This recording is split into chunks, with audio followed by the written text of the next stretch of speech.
Gravação iniciada. Dando sequência à nossa pauta de julgamento, vamos passar para o item 91, Vale SA, de relatoria da conselheira Thaís. Thaís, você tem a palavra. Nesse caso a gente tem sustentação oral por vídeo gravado. Então, assim que a Thaís acabar a leitura do relatório, eu vou entrar com o vídeo da sustentação oral do patrão.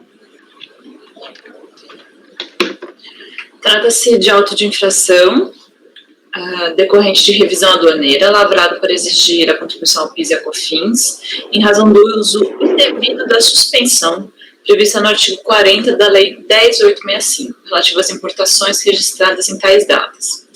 Segundo o relatório de ação fiscal, a contribuinte importou pneus fora de estrada, com suspensão da incidência das contribuições, para serem aplicados nos caminhões que trabalham em suas minas. Tá? Todo mundo sabe o que é a Vale e o que a Vale faz, né? A contribuinte foi habilitada por meio do decreto declaratório executivo a usufruir da suspensão prevista no artigo 40, que se destina a insumos aplicados no processo produtivo. Entretanto, a fiscalização entendeu que a suspensão não pode ser aplicada aos pneus fora de estrada importados pelo contribuinte, porque eles não são insumos diretos, ou seja, não se desgastam ou perdem suas propriedades físicas ou químicas mediante contato direto com os produtos em fabricação.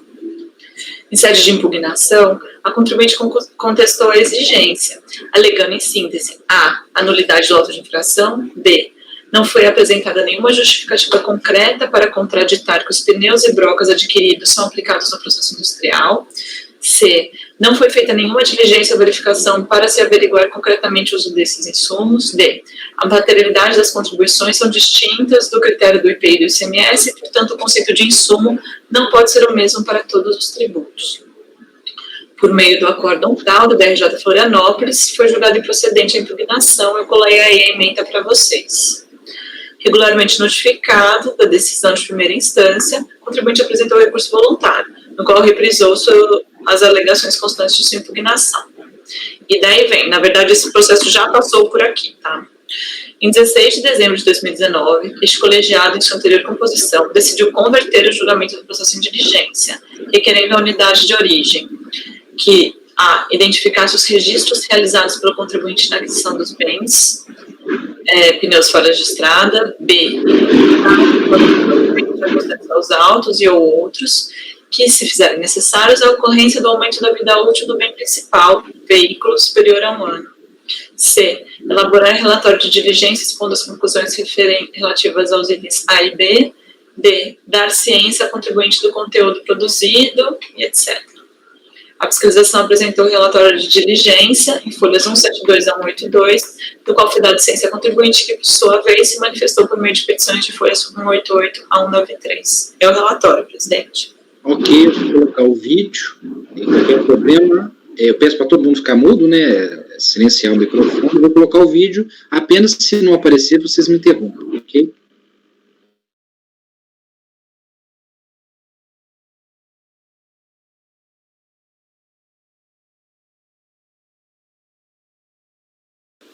Eminentes conselheiros da segunda turma da 4ª Câmara da 3ª Sessão do Conselho Administrativo, boa tarde. Agradeço de antemão a oportunidade conferida e saúdo a todos, especialmente na pessoa da eminente conselheira, relatora Thaís Laurentis, referente ao item 91 da pauta. Trata-se originariamente de auto de infração lavrado em face da Vale, que, na qualidade de pessoa jurídica preponderantemente exportadora, deixou de recolher as contribuições ao PIS e a COFINS da importação de pneus novos fora de estrada, em função da suspensão da incidência de referidos tributos prevista no artigo 40 da Lei 10.865 de 2004. Entendeu a fiscalização, para fins da precitada suspensão, que seria preciso observar o alcance normativo concedido ao termo insumos para fins de apuração do crédito do contribuinte para PIS e COFINS, na forma delimitada pelas instruções normativas 247 e 404, textualmente consignadas no relatório da ação fiscal. A partir de então, concluiu que a suspensão da incidência aplicar-se apenas à aquisição de matéria-prima e produtos intermediários que, como insumos diretos, sofrem ação direta e transformação de maneira a se integrar ao produto final a ser exportado. e não alcançaria, na dicção da fiscalização, os bens que sofreriam tais alterações em função da ação diretamente exercida, mas que não são incorporados ao produto exportado. Na sessão de julgamento de dezembro de 2019, o feito foi convertido em diligência visando esclarecimento relacionado às questões contábeis das operações e registros dos bens, resultado do qual se aferiu que o registro das mercadorias importadas foi feito na conta de estoque de materiais, ou seja, no âmbito do ativo circulante, e a inexistência de indício de aumento de tempo de vida útil superior a 1 ano. Ou seja, ainda que se considerasse aplicável ao caso o parecer normativo COSIT número 5 e o decreto 9.580 suscitados pelo auditor, porque eles datam de 2018, ao passo que as declarações de importação e as operações ocorreram em 2009, estaria mesmo assim preenchido o requisito que autoriza a suspensão das contribuições para importação em tela. Eis que as referidas normas prescrevem que podem ser deduzidos como despesas os bens que apresentem valor unitário não superior a R$ 1.200 ou prazo de vida útil não superior a 1 ano. Por outro lado, retomando-se aos próprios fundamentos do auto de infração, há que se rememorar que a exigência foi integralmente sustentada na delimitação do conceito jurídico de insumos, núcleo das instruções normativas 247 de 2002 e 404 de 2004. Ocorre que a perspectiva restritiva do conceito de insumos para fins de creditamento do PIS e COFINS que se pretende importar não é mais acolhida no ordenamento jurídico pátrio, sobretudo após a conclusão pelo Superior Tribunal de Justiça do julgamento do RESP repetitivo representativo da controvérsia, no qual foram reputadas ilegítimas as instruções normativas mencionadas. Isso, inclusive, corroborado pela nota SEI 63 da PGFN. Além disso, mesmo que superada essa perspectiva, igualmente o resultado da diligência favorável recorrente, restou declarada maior amplitude ao termo jurídico insumos, sobretudo quando elevou o critério do pertinência, né? Portanto, o elemento definidor de insumo é identificável no item cuja finalidade, embora não indispensável à elaboração do próprio produto ou à prestação de serviço, integre o processo de produção, seja pelas singularidades de cada cadeia produtiva, seja por imposição legal.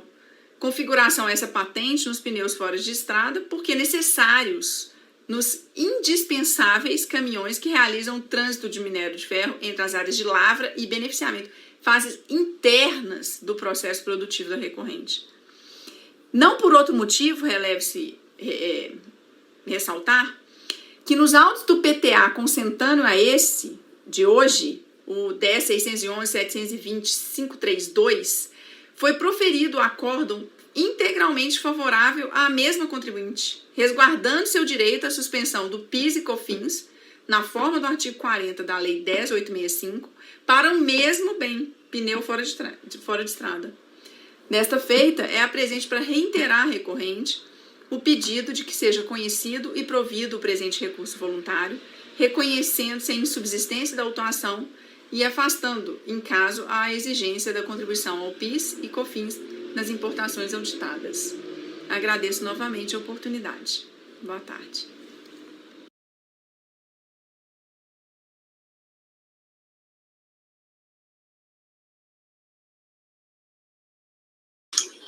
Eminentes conselheiros da segunda turma da 4ª Câmara da 3ª Sessão do Conselho Administrativo,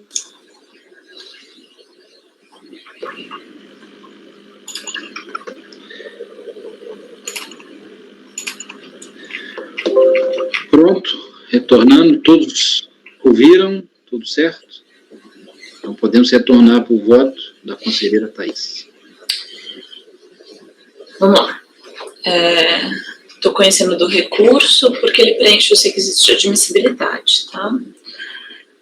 E estou analisando só o mérito, porque no mérito é procedente, conforme permite o artigo 59, parágrafo 3º do decreto 7235.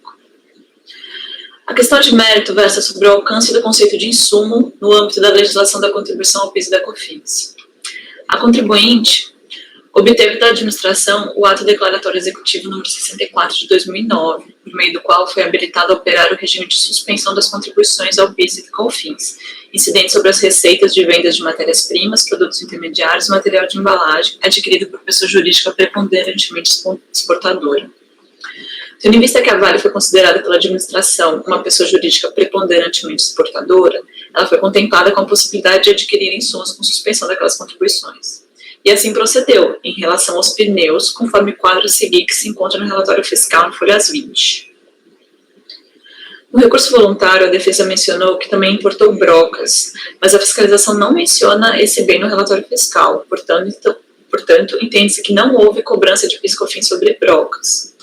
A questão nevrálgica é saber se os pneus são ou não considerados insumos para fins de enquadramento na suspensão prevista no artigo 40 da Lei 10.865. Pois bem, tendo em vista que se trata de suspensão da contribuição ao PIS e da COFINS, e que não se pode ter um conceito de insumo quando se trata de crédito dessas contribuições e outro quando se trata de suspensão das mesmas, a questão deve ser resolvida por meio do artigo 62 do RICARF, o qual determina a aplicação dos julgamentos administrativos das interpretações fixadas pelo STJ nos julgamentos de recursos repetitivos. No caso concreto, cabe a aplicação do RESP 1.221.170, por meio do qual o STJ decidiu que o enquadramento de determinado bem no conceito de insumo deve ser feito sopesando esses critérios de relevância e essencialidade. Tá aí a ementa do julgado, que vocês conhecem. À luz dessa decisão, estão totalmente superadas as conclusões das soluções de consulta invocadas pela fiscalização em seu relatório fiscal, pois utilizaram o conceito de insumo adotado nas INs 247 e 404 da Receita Federal, que foram consideradas ilegais. Portanto, ilegal o auto de infração lavrado com base nesses atos. Não há dúvida, sendo fato em controvérsia nos autos, que os pneus fora de estrada são aplicados em caminhões utilizados nas minas do contribuinte. Sem os pneus, os caminhões não podem transitar pelas minas, o que, sem dúvida alguma, interfere de alguma forma negativa no processo produtivo da recorrente. Portanto, os pneus são essenciais ao processo produtivo da recorrente, pois a ausência deste bem interfere na modalidade dos caminhões e, por conseguinte, na produção. Desse modo, se de acordo com a jurisprudência do STJ, os pneus devem ser considerados insumos, produtos intermediários, eles devem ser assim considerados para fins do previsto no artigo 40 da Lei 10.865, o que significa que tais bens estão amparados pelo Instituto da Suspensão da Incidência do PIS e da COFINS. Portanto, a motivação do auto de infração não se sustenta, devendo o mesmo ser cancelado. Tá? E para relembrar aí os senhores, não era todo mundo que estava em dezembro do ano passado, não houve dúvida do colegiado com relação a isso. A dúvida que surgiu, daí, Renan, você pode até me ajudar? Então tá superado o conceito de insumo que foi utilizado no auto de infração. Mas será que esse insumo não é ativável? E, portanto, ele não poderia tomar crédito desses pneus fora de estrada? Eu, pessoalmente, fui contra essa diligência, tá? Quem foi o redator designado para a diligência foi o Renan, tá? E o resultado dessa diligência voltou, e é sobre ela que eu vou falar agora, tá? Que era justamente sobre isso, qual é a vida útil desses produtos, né, que foram importados. Finalmente, saliento que as informações prestadas pela autoridade fiscal no relatório de diligência das folhas 172 a 182, em atendimento à diligência requerida pela maioria dos membros desse colegiado, entre as quais não se inclui sua relatora, somente confirmou o direito da recorrente. Lá, a autoridade fiscal atesta que os bens importados foram contabilizados em conta de estoque de materiais, número tal, no âmbito do ativo circulante. Nesse ponto, o contribuinte evidencia o registro dos bens importados no ativo circulante e não no ativo não circulante imobilizado. Tá entre aspas, porque são as palavras da autoridade fiscal. Tá? Intimada a falar sobre a vida útil desses bens, a requerente apresentou resposta no sentido de que os pneus adquiridos importados não resultaram no aumento de vida útil prevista no ato de aquisição dos respectivos bens nos quais foram aplicados, veículos fora de estrada. Informou que, ainda que fossem adquiridos como custeio, concluiu ainda que foram adquiridos, tá certo? custeio, concluindo que se tratam de partes e peças que não aumentam a vida útil do bem, mas garantem a sua utilidade. Tal fato não foi contraditado pela autoridade fiscal. Ainda é preciso lembrar a força probatória que possuem os livros e a escrituração contábil das empresas, conforme dispõem os artigos 378 e 379 do Código de Processo Civil, bem como o artigo 923 do RI, vigentes à época dos fatos. Elemento que propiciou o conselheiro Antônio Carlos Latulin, no Acórdão 3402-002-862, a identificar o relacionamento de tal força probatória dos livros com a distribuição do ônus da prova no processo administrativo fiscal. Foi justamente o trecho que eu li para vocês hoje mais cedo, tá? No outro processo que a gente julgou sobre a questão da prova que fazem os livros, né? Portanto, não há nada nos autos, originário de auto de infração, lembre-se, e que, além disso, a autoridade fiscal agora teve a oportunidade de falar de novo na diligência sobre isso e nada falou, que infirme o fato desses produtos não terem sido ativados, como consta na contabilidade da recorrente, o que faz prova em seu favor. Ressalto que, segundo o artigo 301 do RI, a necessidade de ativação do bem só será imperiosa quando sua vida útil for superior ao ano ou tenha valor unitário superior a R$ 320. Vale dizer, não é necessário o preenchimento dos dois requisitos, mas apenas de um deles, em face da conjunção alternativa posta no dispositivo legal. Com esses fundamentos, voto no sentido de dar provimento ao recurso voluntário para cancelar a autuação. Como voto, presidente? Ok, Thais. Claro, a resolução, a diligência deixou claro também a situação. Também tem vida útil menor que um ano. Foi o que o contribuinte afirmou, e a fiscalização não contestou. Uhum. E isso não foi objeto do auto. É por isso que eu não concordava com a diligência anteriormente, porque para mim não tinha essa discussão. Mas a maioria Está vendo como que é boa a diligência? Resolve. Ah, para mim já estava resolvido. Mas tá tudo certo. Agora ficou mais resolvido ainda. Ok, então Pedro, como vota? Eu acho que ficou caracterizado aí que o bem pode ser um insumo, né, que é utilizado numa fase de extração do minério, né, uma fase produtiva na produção do minério, e também ficou esclarecido que ele não foi imobilizado, né, pela diligência. Então eu acompanho a relatora no voto. Ok, Cíntia? Eu acompanho a relatora. Renan? Só me incomoda, Thaís, no seu voto, a questão da alteração de critério jurídico, tá? Ah, você está com o documento errado. Você está com o documento errado. Isso aí, não, tirou aquela parte toda do chueiro e tudo mais. Tirei. Ai, porque no começo eu tinha ficado tão você falou mesmo. Meu primeiro ímpeto com esse processo foi: eu não quero saber dessa diligência. Pouco me importa o que tá falando lá, entendeu? Porque eu nunca concordei com ela. Eu falei, vai, tá positiva, então deixa eu falar aqui que fica resolvido, sabe? Não, então, Daí você falou, eu acabei... Geral da Nação, eu fiz isso. Não, me desculpe, tá? Você falou para eu pegar o voto, eu acabei esquecendo que estava fazendo outras coisas. Mas eu acompanho a relatora, tá? Ok, Renata? Acompanho a relatora. Lara? Acompanho, presidente. Sabrina? Com a relatora. Eu também acompanho a relatora, então acordam os membros do colegiado por unanimidade de votos em dar provimento ao recurso voluntário. Fez sustentação oral a patrona do contribuinte, doutora Juliana Melo Ribeiro, OAB-MG 84704. Resolvido. Então, o próximo processo da pauta é o próximo processo seria o item 92, nós já julgamos. O item, depois, 93, retirado de pauta por solicitação do relator, que é o atual cargo limitado. Então, na sequência, o item 94, município de São Paulo, a relatora é a conselheira Renata. Renata?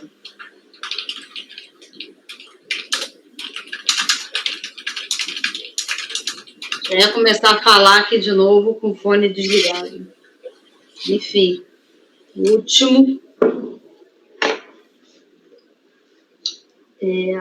Trata-se de recurso voluntário, depois quanto ao acórdão 1655457, proferido pela 9ª turma da Delegacia Federal de Julgamento de São Paulo, que por unanimidade de votos julgou procedente a manifestação de conformidade da contribuinte. por bem relatar os fatos que gravitam em torno do presente demanda, reproduz o relatório da DRJ São Paulo e retratado no acordo recorrido, o que passo a fazer nos seguintes termos. Eu peço licença para passar direto para a notificação e para a tempestividade do recurso voluntário e, na sequência, tratar diretamente esses pontos que eu volto a falar deles no voto. E aí, presidente? Então, cientificada a decisão em 21 de janeiro de 2016, conforme o aviso de recebimento folha 70, o contribuinte apresenta o recurso voluntário na data de 22 de fevereiro de 2016, pugnando pelo cancelamento do lançamento de ofício dos valores dos créditos compensados, seja porque a discussão prossegue nos autos do processo administrativo diverso, seja em função da alegada decadência. É o relatório. O recurso é tempestivo, dele toma conhecimento. Trata-se de pedido de compensação, formulário transmitido em 9 de fevereiro de 2009, folhas 1 a 4, visando o aproveitamento... Desculpe, eu estou vendo aqui a conclusão, não conhecimento. Acabei de me tocar aqui, eu vou trocar isso aqui. Okay. Eu li e, ao mesmo tempo, eu vi que... Vou até marcar aqui e a gente volta, só para me chamar a minha atenção mesmo. Então, em 23 de outubro de 2009, mediante parte do folha 7, a compensação não foi homologada, em vista que, a partir das características do DARF discriminado na DECOMP, o valor do crédito pleiteado decorrente de pagamento indevido já teria sido utilizado para a quitação de outros débitos do contribuinte, não restando crédito disponível para compensação com os débitos informados no pedido da compensação. Recorrente aduziu em manifestação de conformidade que a DECOMP, objeto do processo, foi transmitida em duplicidade, trazendo os mesmos créditos e débitos transmitidos na DECOMP final 7971, retificador do DECOMP final 9691, objeto do PAF final 2009-65. Explicou que a duplicidade se deu porque não foi habilitado o campo retificador indicativo da retificação do DECOMP. Desta forma, pleiteia o cancelamento da DECOMP repetida.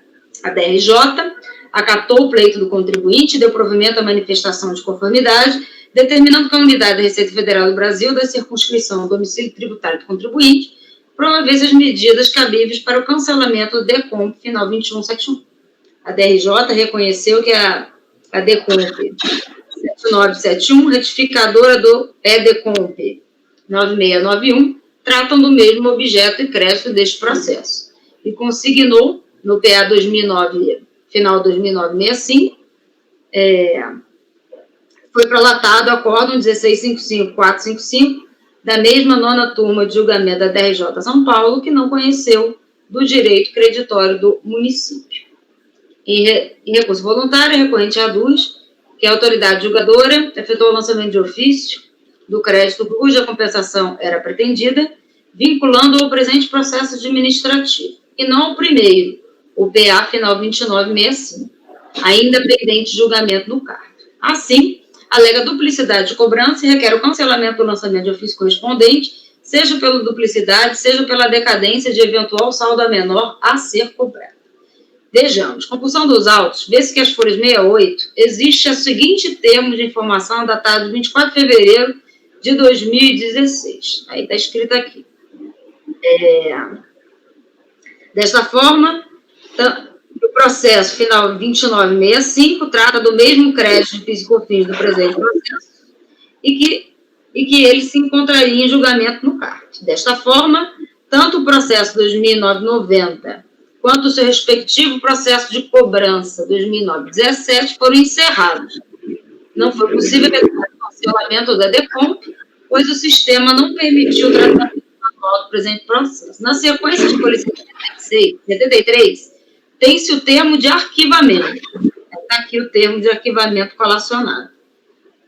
Portanto, dos termos acima ilustrados, conclui-se que tanto o presente processo como o seu correlato processo de cobrança 2009-17 foram encerrados e, consequentemente, determinado o seu arquivamento. Assim, o pleito recorrente já foi satisfeito, já que tanto o processo de cobrança como o presente foram encerrados. Nada obstante, consultando o sítio do CARF, encontrei resolução 3402.001.185, desta turma julgadora de relatoria da conselheira Thaís, proferida nos autos superados 2965, o que ratifica a pendência de julgamento do processo em que a DECOMP principal retificadora são objeto do litígio. Em vista desses fatos, não existindo litígio a ser resolvido nestes autos, é induvitável o reconhecimento de perda de objeto deste recurso. Diante do exposto, não conheço o recurso voluntário, é como voto. Ok. Abertos os debates. O que vocês tinham conversado no começo de conhecimento e não conhecimento? Não entendi. Porque ela tinha falado que conheço do recurso, só isso. Ah, né? tá. Conheço. Entendi. Eu tinha falado uma coisa em cima e tratei de forma diferente embaixo. Entendi. Nesse, a própria autoridade fiscal já resolveu, né? Ele mesmo já disse lá que não existe, né? Engraçado, É isso mesmo, né? eu não consegui entender o porquê que ele apresentou o recurso voluntário. Enfim. Eu não entendi, porque tem arquivamento e o processo está aqui. Desarquivaram? Está escrito aí, eu vi lá. Tinha o termo de arquivamento. Você pegou os 3 processos nessa sessão, né, com essa mesma matéria, né? Era um lote, certo, né? É lote bom, né? Não conhecimento, é muito Bom demais. Eles desarquivaram depois do recurso voluntário, não foi não, Renata? Oi? Eles desarquivaram depois do recurso voluntário, né? Tiraram do arquivo para juntar o recurso. Pode ter sido isso. É que eu não vi essas lâminas, mas é bem possível que tenha sido isso, sim. Podemos? Então, conselheiro Pedro. Eu acompanho a relatora. Cíntia. Com a relatora. Renan. Com a relatora. Lara. Com a relatora, presidente. Sabrina. Com a relatora. Thaís. Acompanho. Então, acordo os membros do colegiado por unanimidade de votos se não conhecer o recurso voluntário. Vamos agora para o 95 da pauta. TIM, de minha relatoria. Esse processo estava uma confusão danada, prova de nada. Eu estava com a decisão até segunda-feira, aí falei assim, não, vou ser conservador, tem alguma coisa aqui, tem a fumaça, né, Renan? Então vamos para a resolução aqui. Mas foi assim, aquela... Renan, está ficando esfumaçado, eu tô achando. O presidente só joga fumaça em cima de Não é ele você. que fala, que eu falo isso. Defumado, Mas é porque né? eu gostei do argumento do presidente, eu sempre cito ele e agora está voltando contra mim, né? Mas quando a defesa ela é boa, aí sim, mas quando não é, joga coisa assim, aí fala assim, diligência não, mas vamos ser coerente, né? Então, vamos lá. Adoto o relatório da DRJ. Trata o presente processo de declaração de compensação atrelada a direito creditório de pagamento indevido a maior de CID, referente a débito de agosto de 2006. Em análise, a autoridade fiscal verificou que as declarações tais estão relacionadas a um pagamento de R$ 1.816.408,67, enquanto a declaração tal está ligada a um pagamento de 29. Porém, considerando... Deixa eu aumentar a letra aqui, que eu estou com uma letrinha aí. Porém, considerando que as declarações cuidam do mesmo tributo e período, analisou em conjunto. Inicialmente, a autoridade tributária identificou nos sistemas da Receita os pagamentos indicados nas DECOMPs. Em relação ao débito de CID, observou que o mesmo foi alterado 2 vezes através de DCTF certificadores, conforme segue. Neste ponto, destacou que o valor pago, somando 2 DARFs, correspondiam ao débito declarado originalmente. Averigou ainda que houve fiscalização na empresa para verificação de regularidade da apuração da CID remessas, objeto ao qual foi formalizado no processo 85. Ademais, apurou que a segunda DCTF foi transmitida após o início do procedimento fiscal, com isso, em decorrência da perda de espontaneidade, não aceitou em sua análise os efeitos dessa declaração. Considerando a fiscalização realizada, o auditor fiscal examinou o termo de verificação constante no processo 85 e apurou o seguinte. Da leitura do termo de verificação constante do processo 85, note-se que o documento base utilizado na fiscalização foi uma planilha de remessas elaborada e entregue pelo próprio contribuinte em resposta à intimação. Interessante notar que, ao final dessa planilha, a contribuinte elaborou um quadro resumo, em que indica claramente o valor devido de CID remessas no período. No caso, o débito atinge R$ 1.816.408. Esse valor é bem próximo ao declarado na DCTF original. No entanto, não devemos olvidar que a planilha onde consta tal quadro resumo foi entregue no final de 2009 pelo contribuinte, ou seja, após a retificação da DCTF. Cabe salientar que na planilha do contribuinte estão identificados com clareza os beneficiários, a natureza da operação e, sobretudo, as contas contábeis. Também é oportuno reparar que a planilha foca os débitos de IRRF, oriundos dessa remessa, e não nas CID remessas. No entanto, com base no quadro resumo, o auditor responsável pela fiscalização pôde construir uma planilha mais complexa, identificando e detalhando linha a linha a base de cálculo, a alíquota e o valor da CID remessas.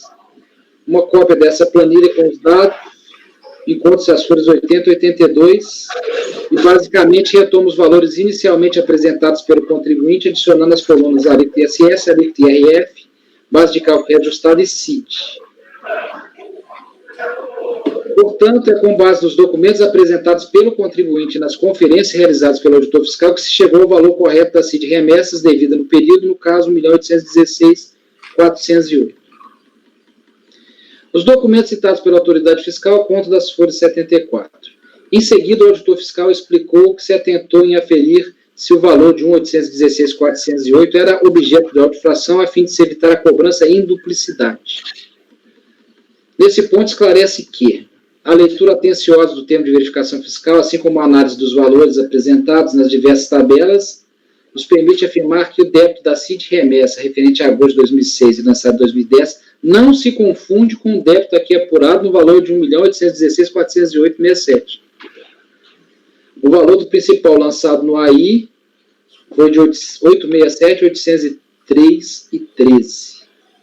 Este valor tem origem em duas infrações distintas: falta de recolhimento a menor de CID e a falta de pagamento de CID sobre as remessas, sobre as operações denominadas no âmbito internacional. Tem essa alegação de duplicidade. Vamos lá outras considerações do cara aqui. Então, diante dessas constatações, a autoridade fiscal fez o batimento entre o débito apurado e os pagamentos realizados e encontrou o seguinte montante de valor pago a maior. Pagamento 845, débito 816, então o valor pago a maior é só 29, seria só 29.066,78. Logo, reconheceu só esse valor e homologou as compensações até o limite desse crédito. Né? Aí o contribuinte apresentou a manifestação dele, a DRJ julgou improcedente a manifestação, regulamento cientificado, o contribuinte apresentou competitivamente o recurso, alegando em síntese: 1. Nulidade do despacho decisório pelo cumprimento do dever de investigação. Ele alega isso. Não, a fiscalização deveria ter investigado. Né? 2. Apurou-se liquidez e certeza do direito creditório compensado decorrente do recolhimento indevido de CID, do período de apuração de agosto de 2006, pelos seguintes motivos: 1. Não ocorreu o fato gerador ou apurou a base de cálculo maior. Ou é um, é outro. Ele tinha que ter sido afirmado alguma coisa, né? E repete exatamente o que ele colocou na manifestação de inconformidade dele. Né? O processo foi encaminhado e posteriormente distribuído esse relatório ao relatório. Então, aqui eu estou propondo a diligência. A recorrente alega a liquidez e certeza do direito creditório compensado decorrente de recolhimentos indevidos da CID no período de apuração de agosto de 2006. Segundo seu entendimento, não teria ocorrido o fato gerador da contribuição e, por isso, teria recolhido indevidamente o montante pleiteado em seu pedido de compensação. Como prova de seu direito, declara apresentar, juntamente com seu recurso voluntário, todos os documentos que comprovam de forma cabal a existência do direito creditório na PEDECOP, em comento acima mencionados DOC 4. Aí a gente vai lá no DOC 4, tem amostragem invoices, agosto de 2006. Comprovantes de recolhimento de CID, agosto de 2006. Por isso que eu falo que aí, a princípio, eu ia negar isso aqui, porque não tem prova. Ele não demonstra isso também em lugar nenhum. Ele não tem a planilha demonstrando qual que é o valor. Não. Mas como colocou essas invoices aqui, né? Então, com base nos documentos apresentados, considerando a ausência de demonstrativo da base de cálculo e registros contábeis e fiscais, não é possível confirmar a alegação de recolhimento a maior. Aí o que eu falo que isso é competência lá do auditor fiscal, analisar a escrita fiscal, o lastro disso aqui. E vou lá adiante com fundamentos dos artigos 18 e 29 do decreto, voto por converter o julgamento do recurso de diligência e repartição de origem para a adoção das seguintes providências. 1. Analise os documentos apresentados conjuntamente com o recurso voluntário, amostragem, invoices a gosto e comprovantes, folhas 241-260, e planilha CID 8 de 2006. Tem arquivos não pagináveis, também uma bagunça. Né? A conclusão eu já até sei o que vai ser. Bem como outros documentos que julgar necessário e manifeste de forma conclusiva acerca do alegado direito creditório da recorrente com relação às retificações das DCTFs, o lastro contábil e fiscal dos valores retificados. 2. Apresente o demonstrativo retificador, caso entenda cabível, para as decompras objeto de análise. Encerrada a instrução, interessado deverá ser intimado, manifestar-se no prazo de 30 dias e concluídos os autos deve retornar para julgamento. Então é a proposta de diligência. Como eu falei, eu estou com voto aqui negando, porque não está claro esse direito dele. Mas como ele apresentou, tem uma planilha,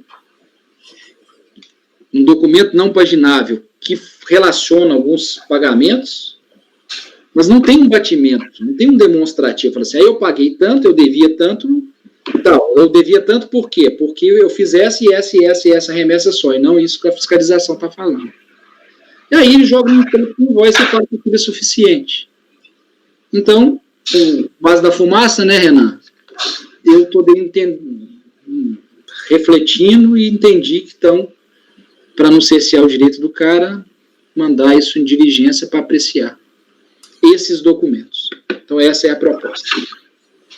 Faltou se esmerar num cotejamento mesmo dos documentos, né, presidente? Eu concordo. É irritante, mas... É irritante.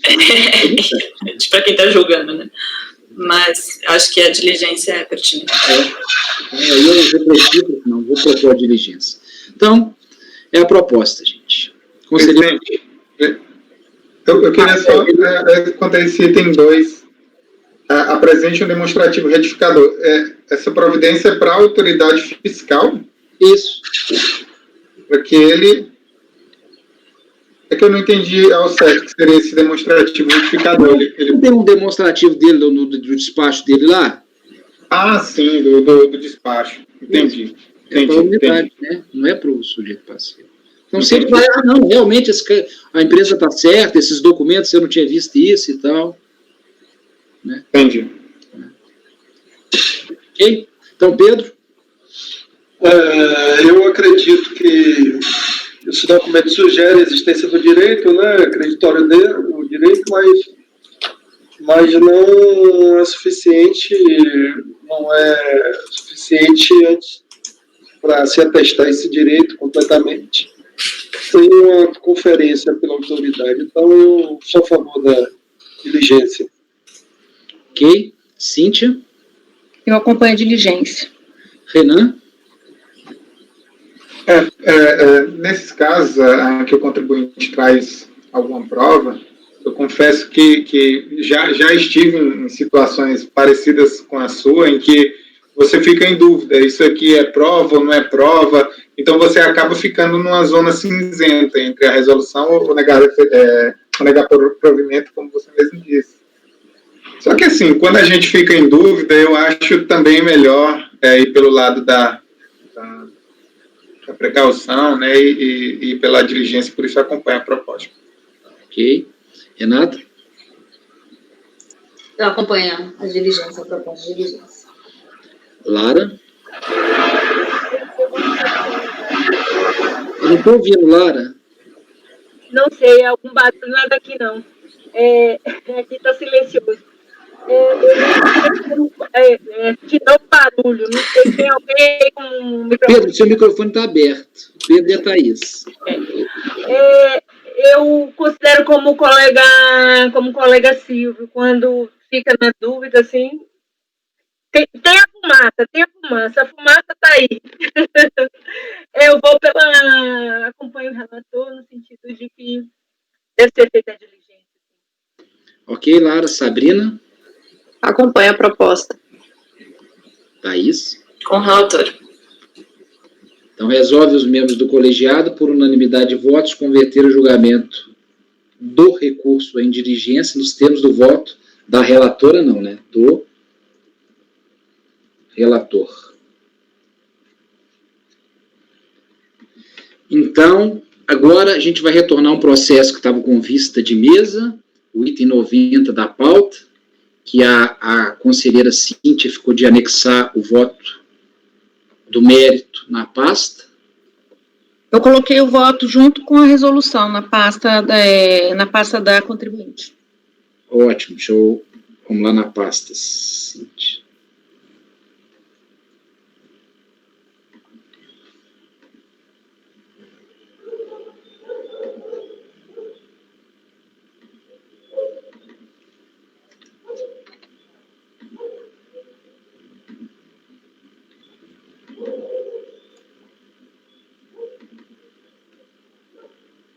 Item 90, né? Item 90, voto. Tem o arquivo item 90, resolução, e o arquivo item 90, voto. Ok. Esse é o Britacal, né? Britacal. Voto. Tendo em vista que o voto consta na pasta, podemos dar sequência, então, ao julgamento do mérito. Tá. Eu peço licença para pular o relatório, porque eu já fiz a leitura por ocasião da proposta de resolução. Então, eu vou direto ali para o item 2, mérito. Como já mencionado, né, em relação à resolução, verso litígio sobre a resignação da contribuinte, quanto à não homologação da compensação declarada por meio de perde-conto, com indicação de crédito, né, para compensar com débito da empresa e cuja não homologação decorreu em razão da não localização, localizou o pagamento efetuado, porém foi compensado com outro crédito. Através da análise automática das informações prestadas, proferir-se o despacho decisório eletrônico, pelo qual a compensação não foi homologada. Alega a recorrente que, devido a uma revisão dos créditos declarados em DCTF da COM em 11 de 2009, foi constatado naquelas competências o não lançamento de créditos relacionados à aquisição de óleo diesel, utilizado como insumo no empreendimento. Com isso, foi remetido um DACOM, retificador referente às competências, a competência de 11 de 2009, com retificação do crédito de COFINS e o real tributo a pagar no período de apuração de 30 de 11 de 2009, ou seja, ao invés de R$ 62.905,88, o valor correto passou a ser R$ 36.390,01, gerando, portanto, um crédito de R$ 26.515,87.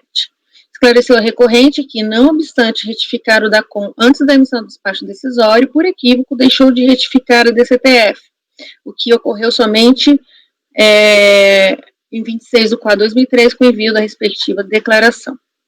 O ilustre julgador de primeira instância rejeitou o argumento da contribuinte, o que fez com a seguinte conclusão, peço para ler aqui somente o terceiro parágrafo. Ocorre, contudo, que, consultando o sistema de controle de DCTF, vê-se que a declaração do período, que ainda é original, consta confessado um débito de R$ 17.265,57, relativamente ao mês de agosto de 2011, ou seja, exatamente o valor indicado na DECOM. Em suma, a controvérsia posta neste litígio se refere ao erro no preenchimento do DACOM e DCTF em relação aos créditos de insumos, procedendo à retificação do DACOM antes da emissão do despacho decisório e da DCTF após a decisão administrativa. Observe que a contribuinte apresentou com manifestação de inconformidade os documentos de folhas 31 a 34, referente a extratos de consulta ao sistema de controle de DACOM e DCTF, bem como apresentou com o recurso voluntário apenas os seguintes documentos de folhas 55 a 320. Ela apresentou o DARF, né, com o valor recolhido em 30 de 11 de 2009, o DACOM e DCTF originais e retificadoras referente a 11 de 2009, o DACOM e o DCTF original referente a 8 de 2011 e o PERDICOM. Em síntese, a controvérsia deste litígio se resume ao ônus da prova sobre o direito creditório. Deveria a parte trazer aos autos livros contábeis e fiscais, bem como demais documentos que possibilitassem comparação com as declarações retificadoras, ensejando na possibilidade de análise do direito creditório. Observo que, diante de um possível erro no preenchimento do DACOM e do DCTF, como alegado pela contribuinte, uma vez que somente o DACOM foi retificado antes da emissão do despacho decisório eletrônico, não há possibilidade em se reconhecer o crédito indicado no PERDICOMP, pois, como já mencionado, é ônus do contribuinte apresentar a prova necessária para demonstrar a liquidez do valor informado. Com efeito, em razão da busca pela verdade material, sempre deverá prevalecer a possibilidade de apresentação de todos os meios de provas necessários para a comprovação do direito pleiteado. Todavia, ainda que aplicada a verdade material para exaurir toda e qualquer dúvida sobre a realidade fática, não há como socorrer a parte que permaneceu inerte quanto ao seu ônus de prova. Aplica-se, neste caso, o artigo 373.1 do Código de Processo Civil, que atribui o ônus da prova ao autor quanto ao fato constitutivo de seu direito, bem como a incidência do artigo 16, parágrafo 4º do Decreto 70.235/72. E, nesse sentido, estou citando o Acordo 9303/007/2018, né, com relação ao questionamento sobre o ônus da prova. Por tais razões, deve ser mantida a decisão recorrida. Ante o exposto, conheço e nego o provimento do recurso voluntário. Diante da impossibilidade de conversão do julgamento em diligência em razão da falta de provas, então a minha proposta de voto é essa, porque não há como reconhecer com base apenas nos documentos que estão no processo. Ok, Cíntia. Eu só peço, tem que incluir a sua proposta de diligência no seu voto. Eu vou fazer a inclusão posterior. Isso. E a gente tem que designar alguém como redator da proposta de diligência que ficou vencida, ou não. Não, presidente. Não? Eu acho que não precisa. Não precisa? Não, eu passo aqui uma menção que inicialmente foi proposta a conversão de diligência em julgamento, o que foi rejeitada por maioria de votos em acompanhamento à divergência do conselheiro Pedro Sousa Bispo, e diante do entendimento do colegiado, eu passo a análise do processo no estado em que se encontra. Então, foi assim que eu já vi fazendo mesmo, desse jeito. Consignando isso no voto. Eu vou colocar tudo, eu vou colocar um parágrafo, porque eu não tinha colocado essa continuidade, mas eu incluo agora. No comecinho, né? Ok. Então, Pedro, como vota? Acompanho a relatora. Renan? Com a relatora. Renata? Com a relatora. Lara? Acompanho. Sabrina? Com a relatora. Thaís? Acompanho. Eu também acompanho, então acordo aos membros do colegiado, por unanimidade de votos, e negar provimento ao recurso voluntário. A conselheira relatora ficou vencida quanto à proposta de diligência, acompanhada da conselheira Renata da Silveira Lima. Ok? Tá. Eu já vou incluir aqui o parágrafo e deixo o voto salvo na pasta com essa inclusão, junto com a resolução anterior. Ok. Excelente, gente. E, com isso, terminamos, dentro do horário previsto, a nossa pauta de julgamento da tarde do dia 21/10. Eu peço para a Tainá encerrar a gravação.